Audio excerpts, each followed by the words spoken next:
Medyo complicated ang spec check natin ngayon kasi itong BYD Sea Lion 6 merong isang variant lang at almost 1.6 million pesos.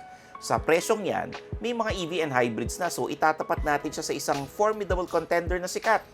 That is the Toyota Corolla Cross. Kaso ang Corolla Cross starts at almost 1.5 million pesos. Nasa 1.7 ang mas maraming features ito in the V variant and nasa 1.9 million naman ang top-of-the-line GRS trim. So, ang laki ng magiging difference, di ba? Pero naisip namin, yun nga yung point ng spec check eh. Tingnan natin ano ang mas sulit para sa pera ninyo. So, sa top-of-the-line na natin itatapat. That's why this is the spec check of the BYD Sea Lion 6 versus the Toyota Corolla Cross GRS. 400,000 subscribers na kami pero walang party dahil ghost month.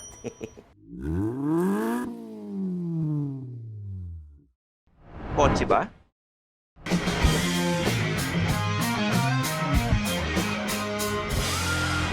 Feel kotse na.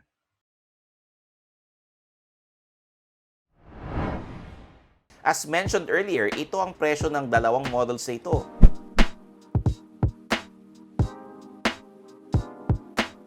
When it comes to size, di hamak na mas malaki ang BYD Sea Lion compared sa Toyota Corolla Cross in all measurements.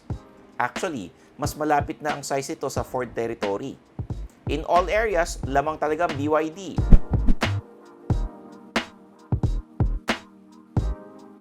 Akalain mong quits ang dalawang nito pagdating sa powertrain pero nandito ang isa sa major na binabayaran sa BYD.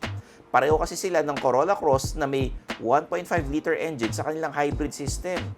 Sa Toyota, that's good for 122 horsepower and 142 Nm of torque.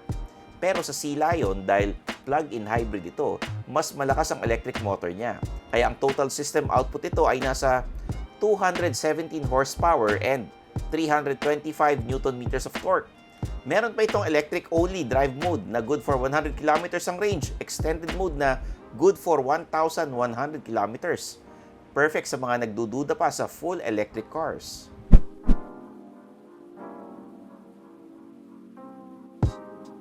Sa looks, naging conventional ang dating ng Toyota Corolla Cross dahil sa GRS trim nito ay meron pa rin itong air intake at open grille. Ang BYD naman, talagang pinanindigan ng pagiging Sea Lion dahil sa whisker-like implementation ng horizontal lines sa front face nito. When it came to amenities, halos quits ang dalawang ito.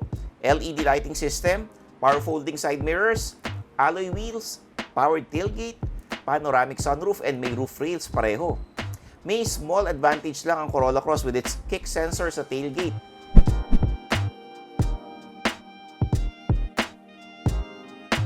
Sa cabin naman, medyo same-same pa rin ang Corolla Cross from the previous iteration nito. Nagkaroon lang tayo ng electronic parking brake with brake hold and wireless na ang parehong Apple CarPlay and Android Auto natin. Pero sa BYD, ang cabin ang isa pang matinding binabayaran dito sa Sea Lion. Kasi pagpasok mo pa lang, magugulat ka na sa napakalaking infotainment touchscreen measuring 15.6 inches. Parang laptop na. At di lang yan, rotating pa yan. So kung kailangan mo ng naka-horizontal or portrait, magagawa niyan. Powered din ang front seats ito na parehong may ventilation and heating. Sinamahan pa ng dual 15-watt wireless chargers para hindi na kayo maglabas ng cable pareho.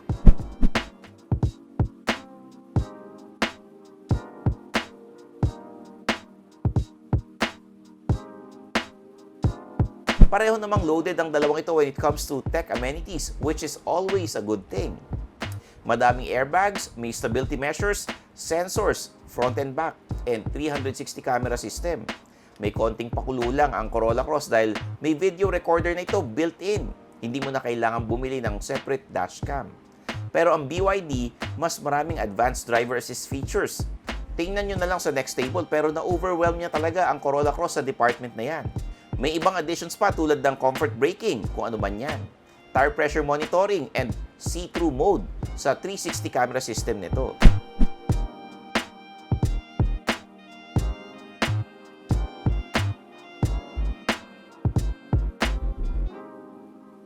Grabe dinala ng BYD na to, no? It's a more attainable plug-in hybrid na malaki ang size and loaded with features. May merits din naman ng Corolla Cross pero kung value for peso talaga, mukhang nasa BYD Sea Lion 6 ang lamang. That is, if it proves itself as legit. Siyempre, malalaman natin yan sa review kung talaga namang it can pull off all its promises, lalo na sa range. Pero yan muna for this video. I'm your host, Stanley Chi, ang inyong senpai ng turbuhan na nagsasabing i-follow nyo ako sa lahat ng mga social media accounts ko. Kita-kits tayo sa next video, dito lang, sa Philcoche. Bye-bye!